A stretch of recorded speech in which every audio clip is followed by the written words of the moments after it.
Hello everyone, I am Baby Lock Educator Michelle Hall. Today in the studio I am working on this adorable quilt block. It is titled the Patchwork Thimble. It is designed by Heather Valentine, one of our Baby Lock partners, and her business is the Sewing Loft. What I love about her design is the detail that's been put into it.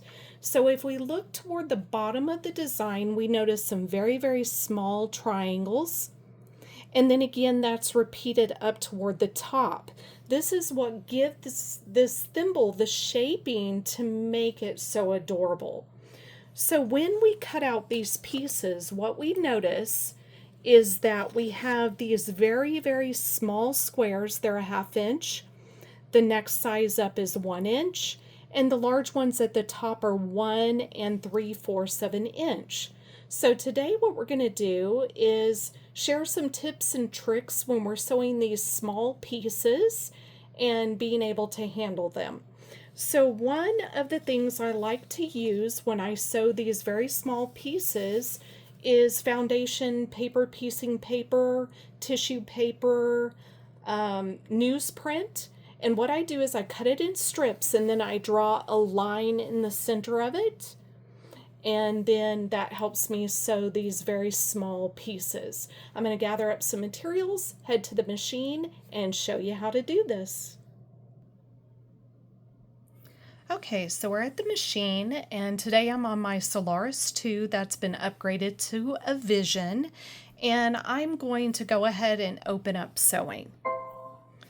Then I'm looking for the utility stitches, the one that's in the very center of the J foot, which my machine comes up selected to this positioning. It's just the one that I find the most useful for me. You may change that in your settings to your preference. The next thing I'm going to do is I'm going to lower the stitch length, and I would like it to be a 1.8 or 1.6 because we are working with foundation papers. The next thing I'm going to do is, if the machine would have a guide beam, I'm going to go ahead and turn that on and make sure it's in the very center. So we're going to turn on this guide beam and make sure it's a color you can see on your fabrics. I've got red selected. That's going to be perfect for what we're doing. I need it in the very center of the J foot so it can follow the line on the paper. So if you notice, I have 0 and 0. I've got red selected, and I don't have any sub information turned on. That is off, so I'm good to go. I'm going to go ahead and close.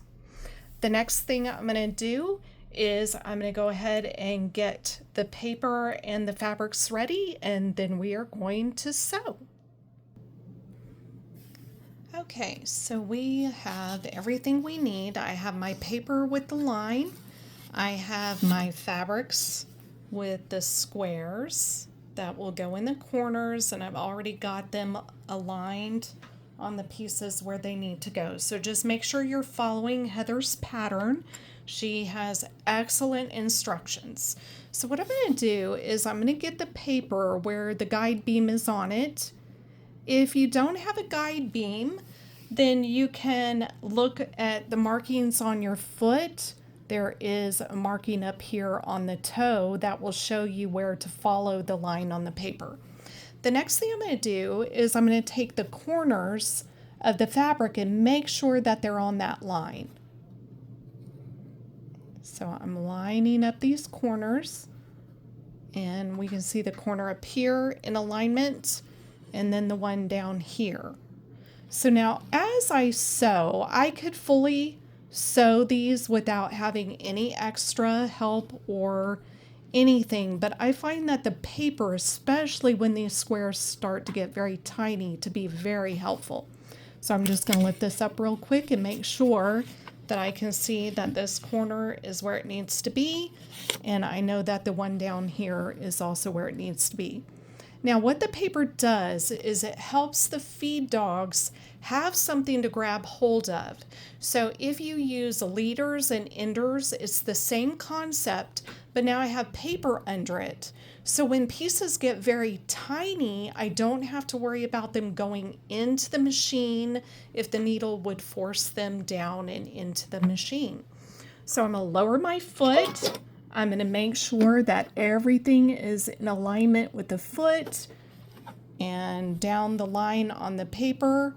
And then all I have to do is just sew. And you just make sure that it's staying on track. That's it. And we're just going to sew. And we can watch that guide beam definitely go down the line on the paper. And that one's done. So now we're going to do one of the next ones, which is a little smaller. This is the 1-inch square. So I've got it right here. I'm going to come out where I can see where I'm going.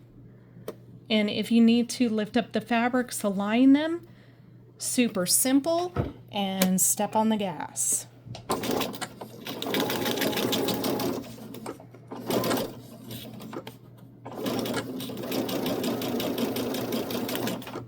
Okay, and same thing for the tiny one.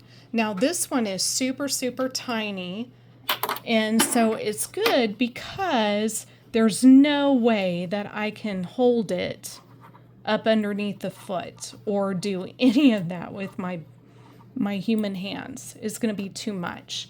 One thing I've also done is maybe drop a drop of applique glue in this corner that may be cut off and just hold it together like that.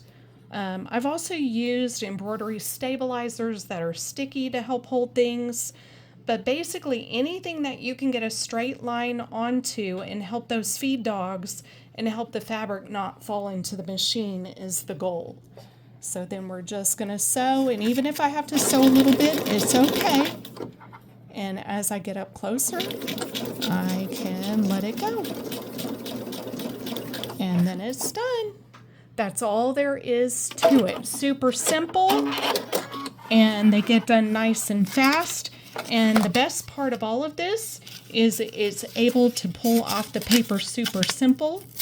I just start pulling, and once you have it, that thread is there because we chained them together, and they just pull right off.